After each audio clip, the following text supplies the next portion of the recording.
I started my professional career in Washington in the 1970s, working for a national arts organization, and I just loved my newspaper. Actually, I remember when Washington had the Post and the Star, and had Paul Hume and Irving Lowens as the music critics. We're talking 1976 or so.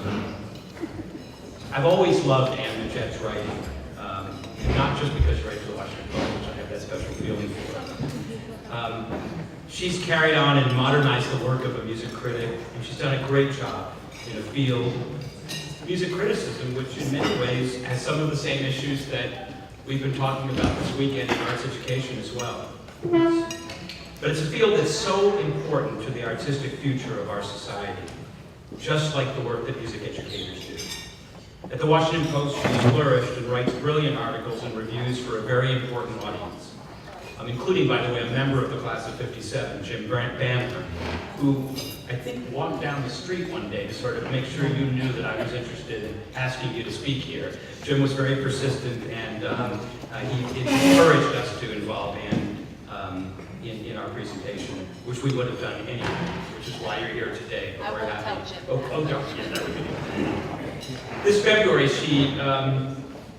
I knew she was the keynote speaker that we wanted. She wrote an insightful, intensive, and fascinating article about arts education. And, excuse me, and the article appeared with a wonderful title, which I don't know if you made up or your copy editor did or whatever, but it was, after years of crouching, arts education is raising its hand again, which I really love. It wasn't me. It wasn't you? And as you can see from your time with us today, we are raising our hands all over the country. So tonight, meet the 50 great music teachers in America, their guests, the Division Public School folks, and I'm so proud to welcome Anne Midgette, Yale College 1986, back to Yale, and here is our keynote speaker.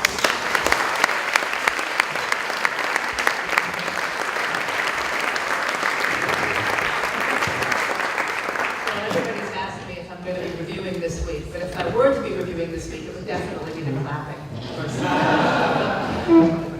Now I prepared things to say to you, and then being a journalist, I'm of course most interested in what you guys had to say. And this afternoon, listening to everybody talk, I had my computer madly taking notes because being an opinionated journalist, I wanted to answer half of what was being said, so I get a chance tonight.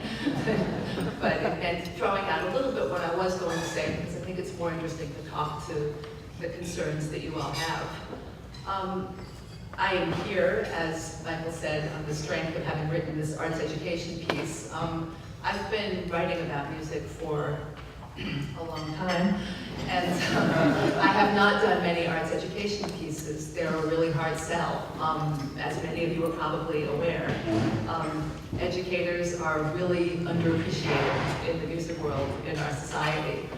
It's not seen as sexy, it's taken for granted, and it's seldom acknowledged that what you do builds the foundation of the whole music world, future musicians, music lovers, and basically just better people. If we're talking about the why, I would stress that third one pretty strongly, that there doesn't have to be a special reason to have music in your life. So I'm really glad to see this program, which I hope not only has enriched, but acknowledged the role that all of you have in the music world and in our society, and how much it really is valued, even though people seldom have a chance to say so, or in my case, to write about it. I can say too that when I set out to write a piece about music education, I sure wish I had had all of you in a room before I wrote the piece. I think it would have enhanced it greatly. I was a little uncertain how to try to gather everything under one rubric. I mean, obviously it's a topic really for a book rather than a single article. And when you write articles like this, you're always painfully aware of how much you left out. And if you're not aware yourself, you will hear from about 900 readers how they runs my program, including, may I add, the class of 1957, although Jim Banter was a very good sport about not having it mentioned. But the angle I decided to take was focusing on nonprofit organizations and the work they do with arts education, that is orchestras, opera houses, the Kennedy Center. And one reason I took that angle is that in my field, I hear a lot about arts education. Orchestras in particular will tell you that the reason that their audiences are diminishing so radically is that arts education is dying in schools. I think this is a terrible kind of blame shifting that does all of you a disservice, in fact, because arts education is not dying in the schools. Here you all are. You're all struggling. Many of you are struggling. I know that it hasn't been an easy road, but on the other hand, there's a lot to praise.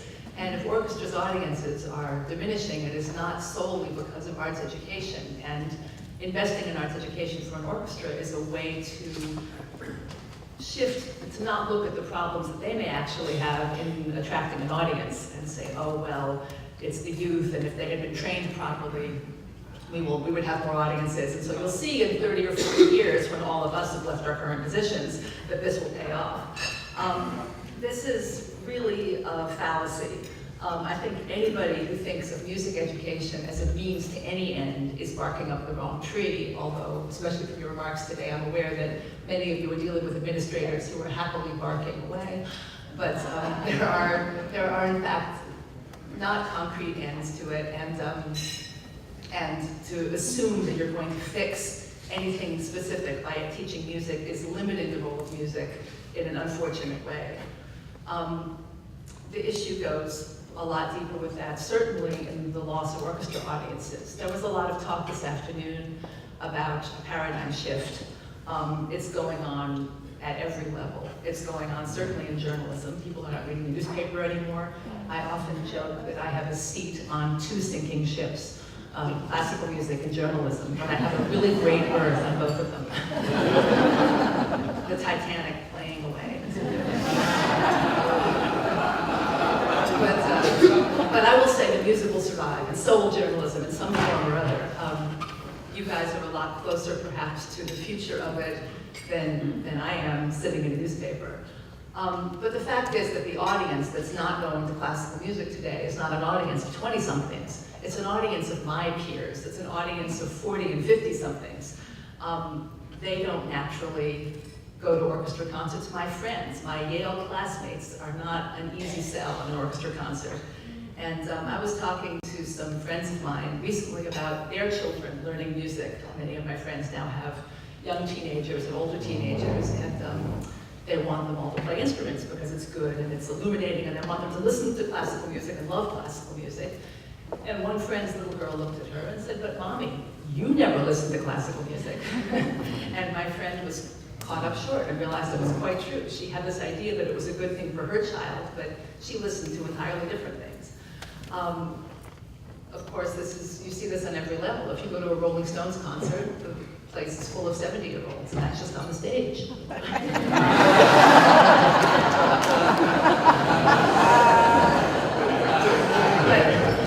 that brings out, too, that music education no longer means just classical music, nor should it, something that many of you addressed today. Music education is about teaching the nuts and bolts of music.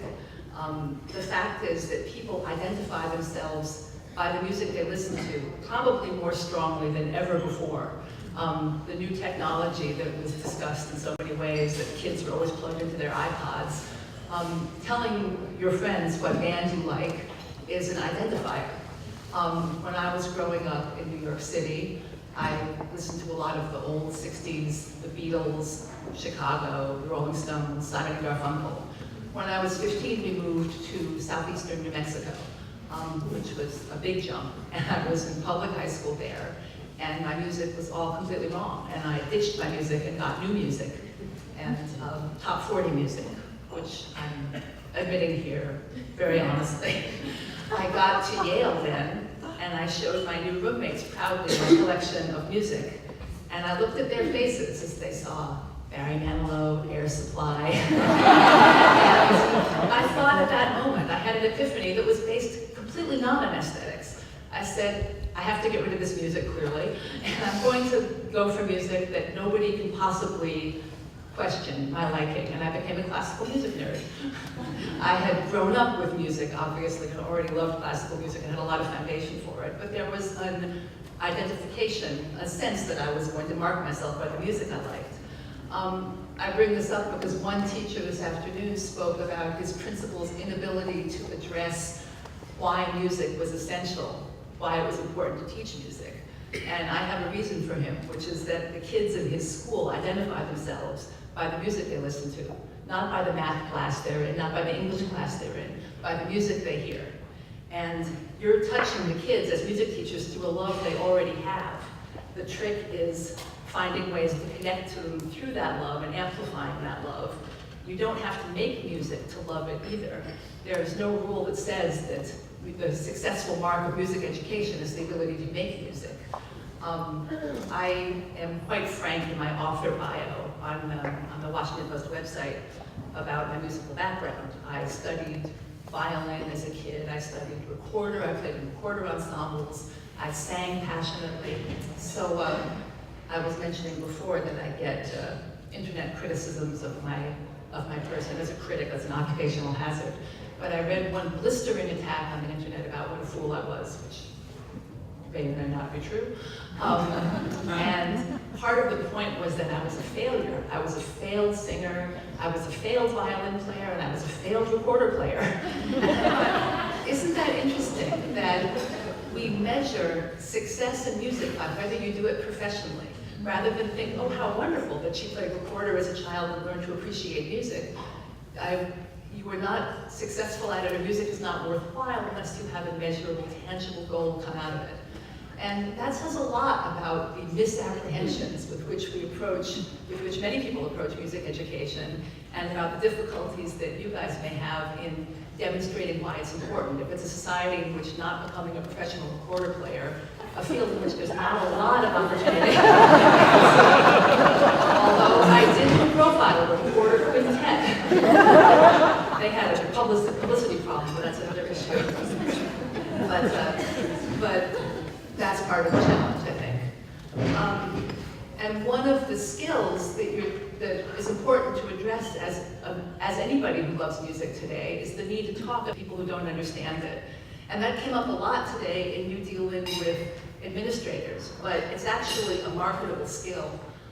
The ability to talk well about music is something that more and more of us in this field need. I obviously am writing about music a lot, and I would very much hope to reach an audience of non-musicians as well. I will never forget when I lived in Europe years ago. I wrote for the Wall Street Journal Europe, and I got onto an airplane, and on a day that I had a story, and I was like, oh, my story's in the paper. And watching everybody blithely turn past my story is a sobering lesson. But the fact is that people think, particularly about music, there's a barrier that tends to fall. One of the paradigms I often quote is when you're at a dinner party of lay people. And people will very happily talk to you about the books they like. You can have a conversation about new movies. You can often have a conversation about theater. And then there's the orchestra concert you saw last week. And if you want to kill conversation at any gathering but this one, try bringing up the orchestra concert you read last week. And I have long found it really interesting when I give talks to groups of music aficionados and music supporters, and people will come up to me afterwards and they'll say, well, of course, I don't know much about music. I don't know like you know. I'm just really pretty ignorant about music. And I will say, if I had been to the movies every Thursday night for the last 35 years, and I told you I didn't know much about the movies, you would think I was stupid. And yet, nobody has any problem admitting this ignorance of music. And that's a very sad thing, and that's not the younger generation, that's the older generation of music lovers.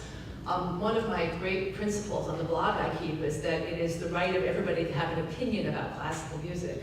And if I write with strong opinions, it's partly to make you have strong opinions and to answer me. And that in this day and age, it's possible to have a dialogue.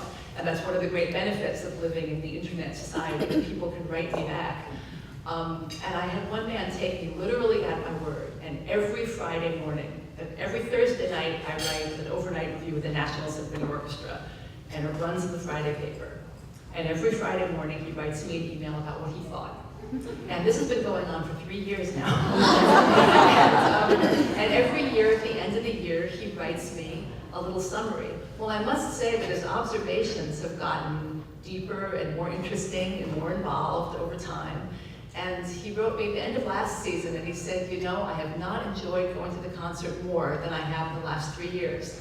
Now, I didn't do anything. I don't even answer all the time because I can't. These are really long emails.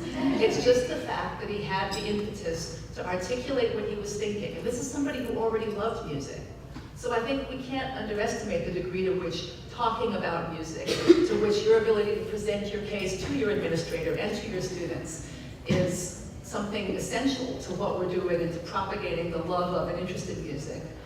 My husband teaches at the Juilliard School. He's also a critic, Greg Sando, and he teaches 2 courses. And the course in the fall was called Music Criticism for years.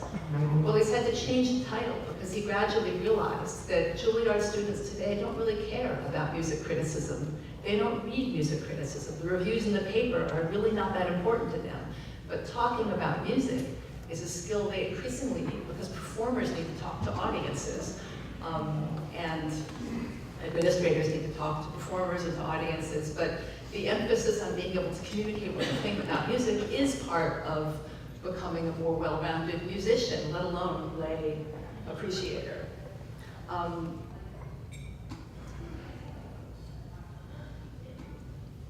The other, I had to skip ahead. You see, I told you I was playing with different notes. Another essential element, I think, of music teaching is the focus on the nuts and bolts and the day-to-day aspects, of the mundane aspects. And I think this is important because, particularly when we're talking about classical music, there's a lot of focus on the transcendent.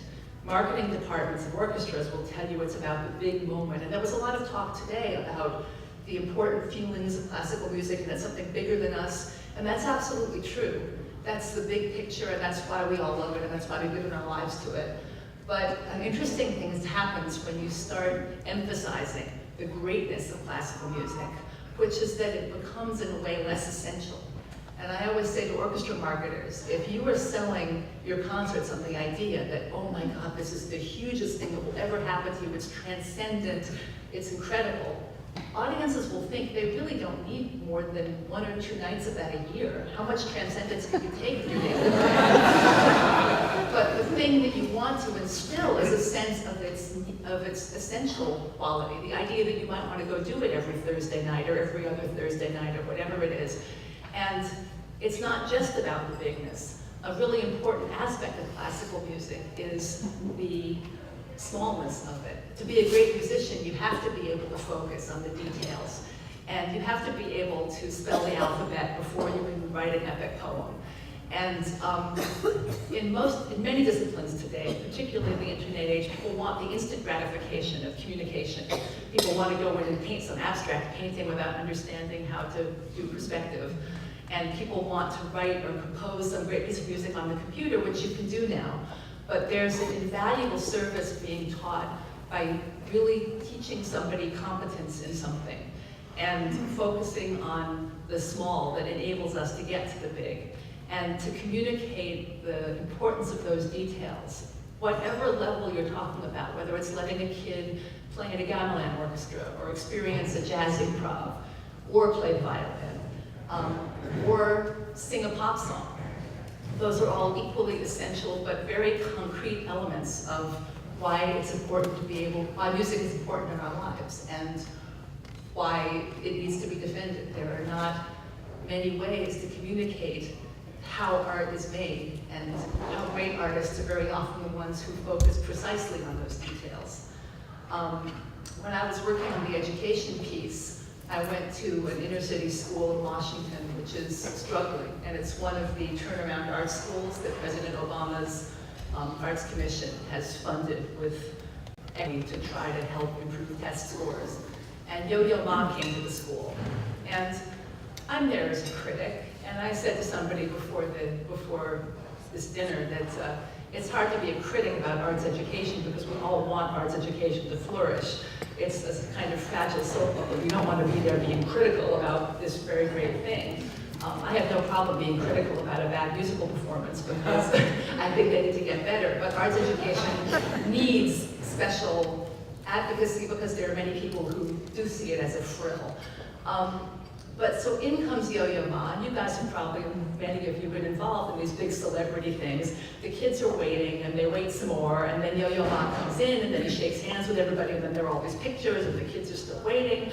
And I thought, what are the kids actually getting out of this? It's this kind of odd non-interaction where it's wonderful that he's there, but are they, then 4 of them got to get up and do a little song for him, and it was just unclear to me. So I asked one of the teachers afterwards, and he said, you know, he said, if you're going to go into the arts, you got to do a lot of sitting around and waiting. He said, it's good for them to learn that. It's good for them to learn to listen, and maybe to be a little bored, and how to deal with that, and how to delay gratification. I thought that's a really interesting point. It's true. If you've ever auditioned for something, yes, there's a lot of boredom involved, but to hear a teacher extol the value of learning to be kind of bored and learning to cool your heels was an intriguing side of the nuts and bolts aspect that I brought up before. When Michael asked me to talk to you, obviously he knew I'd written this piece, but I don't think he knew quite how uniquely qualified I am to address this group. And this again is something that I don't often admit in public, but my own music education, I never took a college music course. I was entirely a product of elementary, middle, and high school music education.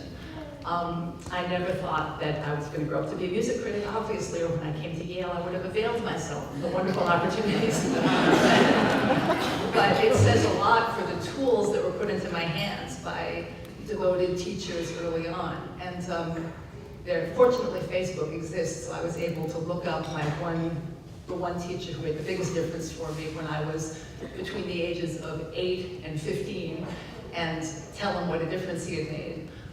He's like, yes, I've read your Bible and I know that you went on. But he did not obviously set out to educate me with any goal in mind that I was going to be in music. And in fact, I don't think anybody who knew me at that time would ever have dreamed I would have a career in music. I was certainly not the star in my school musically.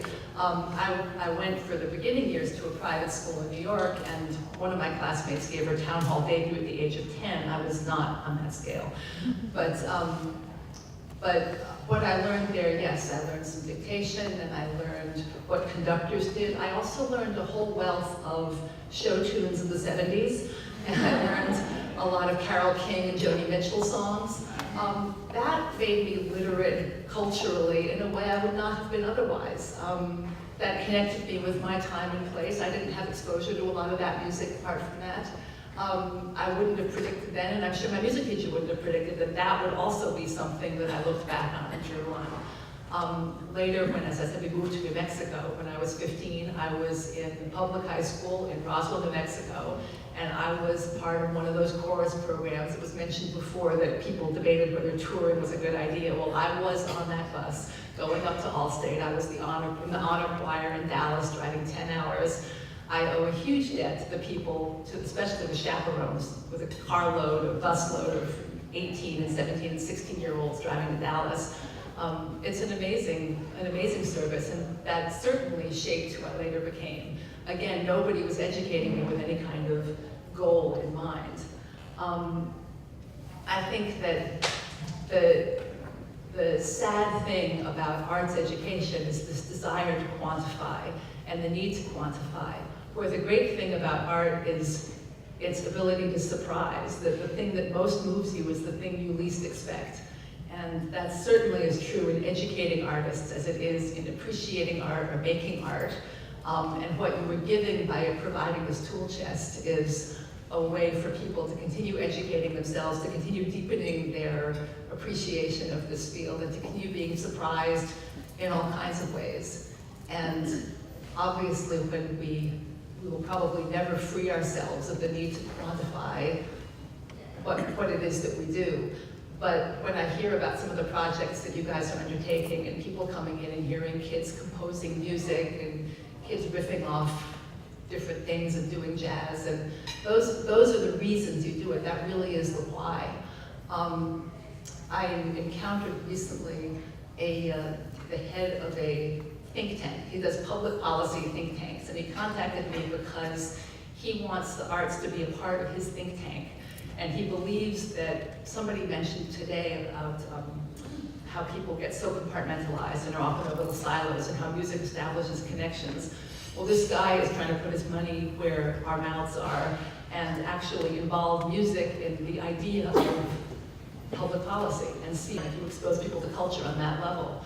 I'm not sure where that leads. He's not sure where it leads. It's nice to see that kind of money and time being put into it. He was an interesting case because he was turned on to music by his high school teacher and went on to pursue music quite seriously before moving off to run Radio Free Europe and all these different places. But it's one more case of how music can inspire somebody in a way that nobody would quite have expected, and that you would look sort of foolish trying to justify to a principle. So I would hope that you all are able from this event to sense the appreciation and the importance and approach the daily grind again with a renewed sense of not knowing what to expect, and of the ability to touch people and awaken a love of art and a knowledge of how to go about making art, and maybe to strip away some of the romance from art and show how it can be a part of people's daily lives as all of you experience it and know it. Thank you very much.